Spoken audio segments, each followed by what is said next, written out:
ఇటీవల తాడిపత్రి కేంద్రంగా సోషల్ మీడియాలో ఆడియోల కలకలం రేకెత్తించింది. ప్రజెంట్ మనతో రాంపుల్లయ్య ఉన్నారు. బ్రదర్ చెప్పండి, ఏంటి అసలు తాడిపత్రి కేంద్రంగా ఆడియోల కలకలం ఎందుకు రేకెత్తిందంటారు?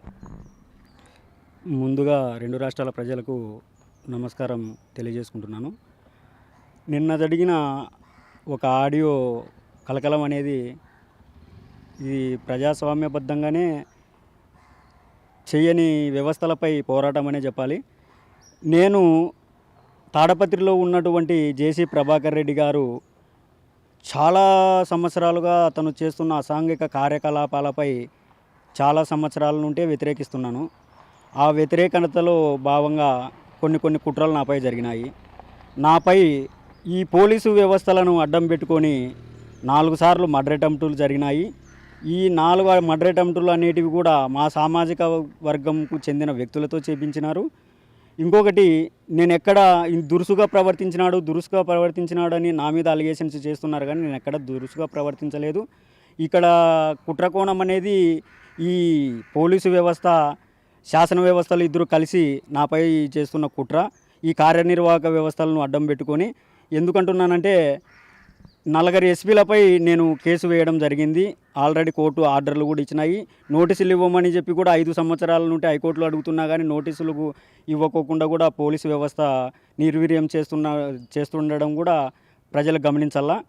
ఈ కుట్రపూరితమైన ఈ ఆడియో లీక్ నేను చేస్తున్నా అంటున్నారు, కానీ ఈ ఆడియో మాట్లాడడానికి కారణం ఎవరు అనేది కూడా ప్రజలు గ్రహించాలా. ఇందులో ముఖ్య విషయం ఏమంటే, నేను ఆడియో వైరల్ చేసినారని అంటున్నారు, బాగానే ఉంది. రాంపుల్లయ్య కొన్ని మీడియాలో ఏమంటున్నారంటే, రాంపుల్లయ్య వైరల్ కావాలని ఇట్లా ఈ ఆడియోలు పెట్టినారు అంటున్నారు. నేను వైరల్ కావాలనేది నాకు అవసరం లేదు. నేను ఒక సామాజిక కార్యకర్తగా, ఫైట్ ఫర్ కాన్స్టిట్యూషనల్ రైట్స్ వ్యవస్థాపక అధ్యక్షునిగా రాష్ట్ర వ్యాప్తంగా ప్రతి ఒక్క అధికారికి, ప్రతి ఒక్క డిపార్ట్మెంటుకు, ఒక వ్యవస్థలకు తెలిసిన వ్యక్తిని నేను. కావాలంటే ఒకసారి ప్రజలు కూడా గమనించగలరు. ఎక్కడ నేను బీఫ్ సౌండ్లు వాడలేదు. ఫస్ట్ అక్కడ ఉన్నటువంటి అధికారులు కానీ ఆ ప్రభాకర్ రెడ్డి వ్యక్తులను ఇంటి దగ్గరికి పంపించి మా అమ్మా నాయనలు అయినటువంటి ఇద్దరిని, సీనియర్ సిటిజన్ అయిన ఇద్దరిని చాలా బాధ పెట్టినారు. ఆ బాధ ఏదో ఒకసారి అందరూ పోయి అక్కడికి వెళ్ళి తెలుసుకుంటే కినా అందరికీ అర్థమవుతుంది మా బాధ ఏం జరిగింది. అంటే ఈ వివాదం ఎక్కడ తలెత్తింది? జేసీ ప్రభాకర్ రెడ్డి సంబంధించినటువంటి వారిని మీరు ఫోన్ చేశారా, లేకుంటే వారే మీకు ఫోన్ చేశారా? ఎక్కడ అంటే మీరు ప్లాన్డ్గా ఈ యొక్క ఆడియోను రికార్డ్ చేసి ఇదంతా సోషల్ మీడియాలో పెట్టారని ఆరోపిస్తూ ఉన్నారు. ఏం జరిగింది అసలు? ప్లాన్డ్గా చేయడానికి మీకు యాక్చువల్గా ఆడియోలలోనే ఉంది. నేను చేసినానా, ఆయన చేసినారా, ఆయన అనుచరులకు చేసినారా అనేది కూడా అక్కడే ఉంది. ఇంకొకటి ఏంటంటే కింద పోలీసు అనే వ్యక్తికి ఒకరికి ఎందుకు చేసినామంటే, మేము ఇక్కడ ఈ శాసన వ్యవస్థలో ఉన్నటువంటి ప్రతి ఒక్కరిది కానీ కార్యనిర్వాహక వ్యవస్థల బాధ్యత కలిగిన వ్యక్తులది ఫోన్ నెంబర్లు అనేవి పబ్లిక్ డొమైన్టో నెంబర్ నువ్వు వీలైతే కానీ అయ్యా నేను ఇవ్వకూడదు అని చెప్పాలా ఒక పోలీస్ అధికారిగా, లేదంటే ఇచ్చేకి రైట్స్ లేవని చెప్పాలా. కాకపోతే ఆయన ఒక బాధ్యతారహితమైన ఒక ప్రభుత్వ ఉద్యోగిగా ఉండి ఆయన వచ్చేసి మనమైతే ప్రభుత్వ ఉద్యోగే, మనకు రాజ్యాంగం కల్పించినటువంటి ఐపీసీ 14 ప్రకారం ఆయన ఒక పబ్లిక్ సర్వెంటే. మళ్ళీ ఆయన ఏమని ఫీల్ అవుతున్నారో కానీ మీ మీడియా తరఫున మీరే ప్రశ్నించాలి ఆయనను. ఆ విషయం కూడా నేను పబ్లిక్ సర్వెంట్ను కాదంటున్నారు. మళ్ళీ ఆ పోలీసు వ్యవస్థలే గ్రహించాలి. ఆయన ఎస్పీ గారు, ఆయన డీజీపీ గారు, మళ్ళీ ఇప్పుడు ఉన్నటువంటి శాసనసభ్యులు కూడా గ్రహించి ఆయనను ఇంకా ఇప్పుడు కూడా ఆ ఉద్యోగంలో పెట్టడం కూడా సిగ్గుచేటు వ్యవస్థలకు అనేది. మీరు మొదటగా ఫోన్ చేసి సిఐకి జేసీ సంబంధించినటువంటి ప్రభాకర్ రెడ్డి ఫోన్ నంబరు ఎందుకు అడిగారు అసలు? జేసీ ప్రభాకర్ రెడ్డి గారు అనే వ్యక్తి రాంపుల్లయ్య అనే వ్యక్తికి బెదిరించడం జరిగింది. అది పబ్లిక్ డొమైన్లో వాయిస్ కూడా షేర్ చేయడం కూడా జరిగింది.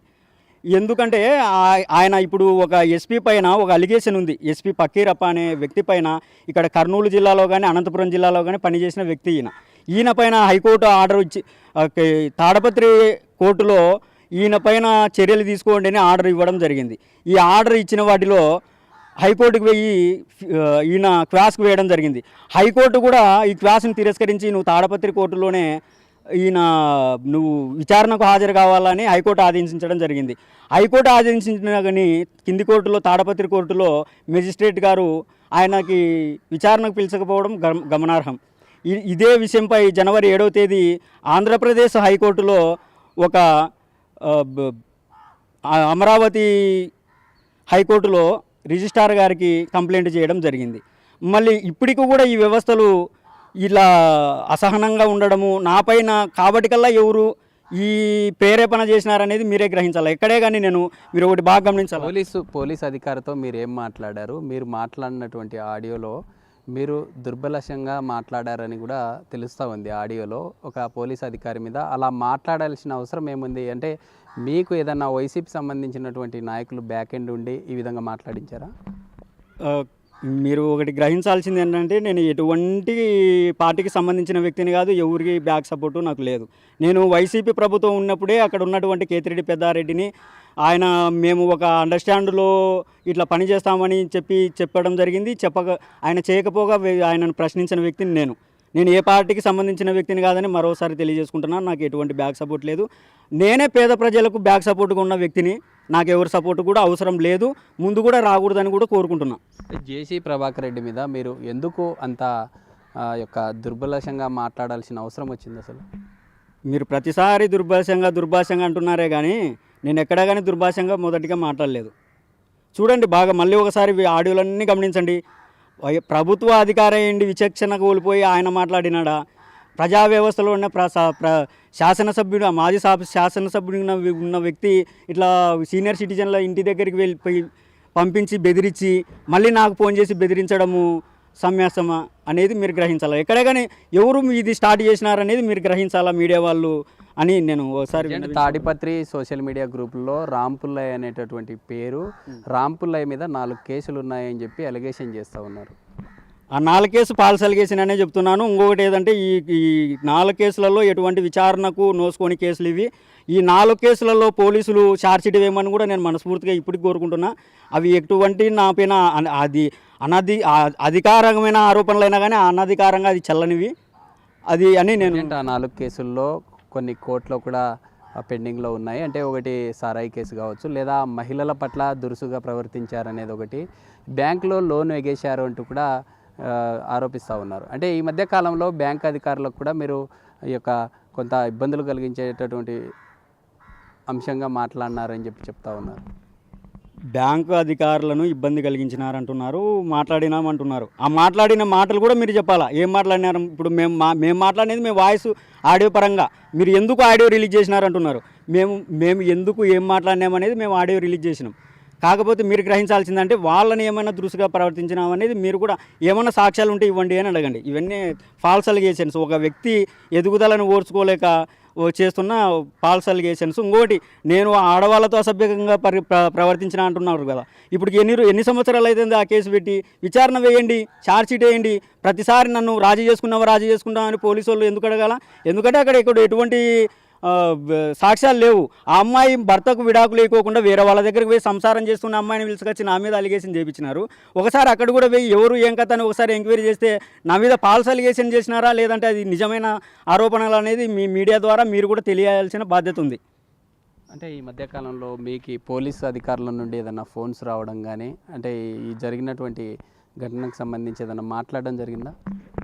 యాక్చువల్గా చెప్పాలంటే నాతో పోలీసులు ఎవరు మాట్లాడరు. ఎందుకంటే నేను పోలీసులు మాట్లాడేంత తప్పులు చేయను. పోలీసులు మాట్లాడినా కానీ నాకు ఎటువంటి ఇబ్బంది లేదు.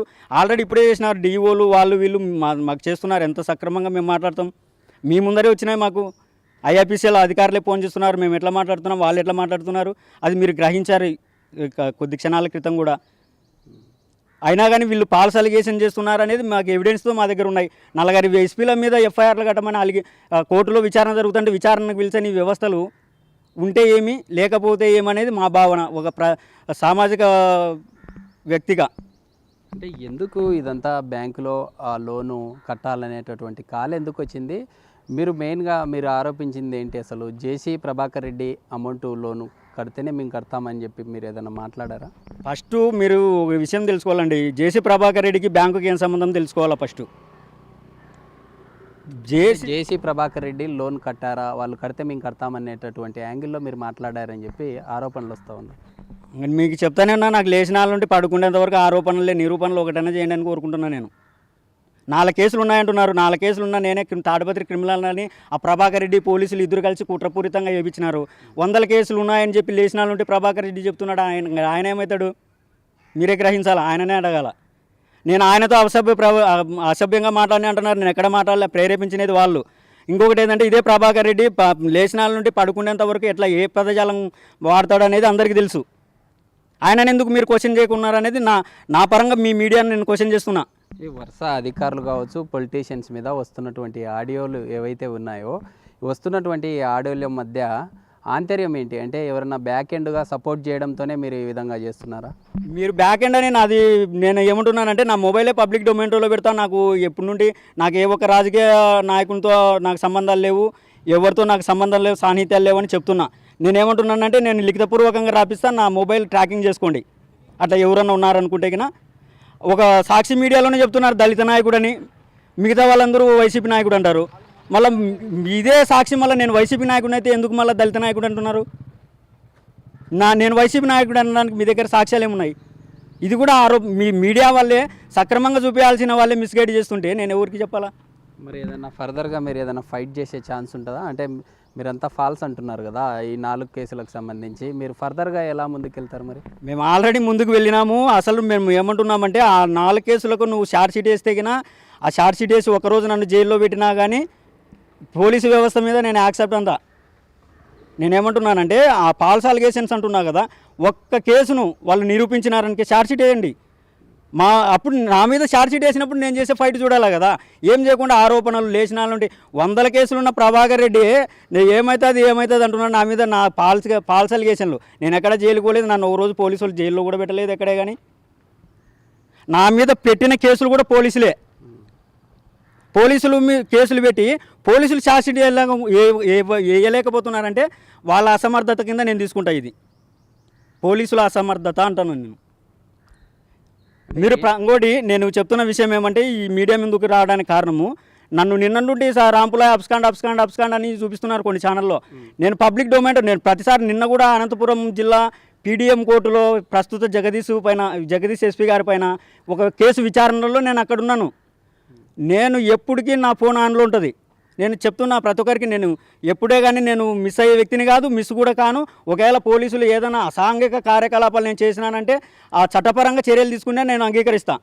చట్టపరమైన చర్యలు కాకుండా ఆరోపణల పరంగా నన్ను అరెస్ట్ చేయాలనుకుంటే నేను చట్టపరమైన పోరాటం చేయడానికి ఎంతకైనా సిద్ధమే. ఎందుకంటే ఇదంతా పొలిటికల్స్ కావచ్చు లేదా అధికారుల మీద ఈ విధంగా చేసి సోషల్ మీడియాలో పెట్టడం ద్వారా సోషల్ మీడియాలో ఫేమ్ కావడం కోసమే ఇదంతా చేస్తున్నారని చెప్పి ఆరోపణలు కూడా వస్తూ ఉన్నాయి. మరి మీకు మళ్ళీ ఒకసారి చెప్తున్నా, రాంపులయ్య అనే వ్యక్తికి ఫేమస్ కావడానికి అవసరం లేదు. ఆల్రెడీ నేను రాష్ట్ర వ్యాప్తంగా మీ మీడియా పరంగా కాకపోయినా అఫీషియల్గా నేను అందరి అధికారులుగా తెలుసు. నేను రాంపులయ్య అనే వ్యక్తిని పోలీస్ డిపార్ట్మెంట్ 40 మీద ఎస్పీల మీద ఎఫ్ఐఆర్ కట్టమని ఇచ్చిన వ్యక్తికి అక్కడ ఉన్న ఒక సిఐ గారికి రాంపులయ్య తెలియదు అన్నట్టు మాట్లాడుతున్నారు. మీరు గ్రహించాలా. రెచ్చగొట్టే ధోరణి ఎవరు చేసినారనేది మీకు తెలియాలా. 40 ఎస్పీల మీద కేసు పెట్టించిన వ్యక్తి గురించి ఒక సిఐ గారికి తెలియదా? ఎవరు రెచ్చగొట్టినారు, ఎవరు రెచ్చగొట్టే ధోరణితో మాట్లాడినారనేది తెలియాలా. ఈ కార్యనిర్వాహక వ్యవస్థలు, శాసన వ్యవస్థలు, కార్యనిర్వాహక వ్యవస్థలు, న్యాయ వ్యవస్థలు ముగ్గురు ఒకటే ప్రజా వ్యవస్థలను తొక్కుతున్నారు. కాబట్టి ప్రజల కోసం నిత్యం నేను పోరాడతానని చెప్పి మరొకసారి తెలియజేసుకుంటున్నా. రాంపులయ్య పోరాటం జేసీ ప్రభాకర్ రెడ్డితోనా లేకుంటే ఉన్నటువంటి ఈ వ్యవస్థల మీద? వ్యవస్థలపై నా పోరాటం అనేది జేసీ ప్రభాకర్ రెడ్డి అనేది చిన్న అంశం. నా వ్యవస్థలపై నేను పోరాటం చేస్తున్నా. జేసీ ప్రభాకర్ రెడ్డి ఇందులో నాకు తెలిసి ఒక చీమంత మనిషి కూడా కాదు నేను చేసే యుద్ధంలో. వ్యవస్థలపై నా పోరాటం, వ్యక్తులపై కాదు. మరోసారి మీకు తెలియజేసుకుంటున్నా, నాకు ఎటువంటి పార్టీలు అండలేదు, నాకు ఎవరు అండ కూడా అవసరం లేదు. ఇది మొత్తంగా రాంపులయ్య చెప్తుందంతా ఒకటే. తాడిపత్రిలో గతంలో జరిగినటువంటి ఈ ఫాల్ సంబంధించినటువంటి ఈ 4 కేసులు అలిగేషన్ ఏదైతే ఉందో అదంతా కూడా ఫాల్స్ అని చెప్తూ ఉన్నారు. అయితే గతంలో జరిగినటువంటి జేసీ ప్రభాకర్ రెడ్డి వారు తమ తల్లిదండ్రులను ఇబ్బందులకు గురి చేశారు, మానసికంగా కొంత ఇబ్బందులకు గురి చేశారు అంటూ కూడా తెలుపుతున్నటువంటి పరిస్థితి. అయితే రానున్న రోజుల్లో కూడా ఖచ్చితంగా ప్రభుత్వ వ్యవస్థల మీద పోరాటం చేస్తామంటూ తెలుపుతున్నటువంటి పరిస్థితి. వీడియో జర్నలిస్ట్ రాజుతో శ్రీరామ్, బిగ్ టీవీ, కర్నూలు నుంచి.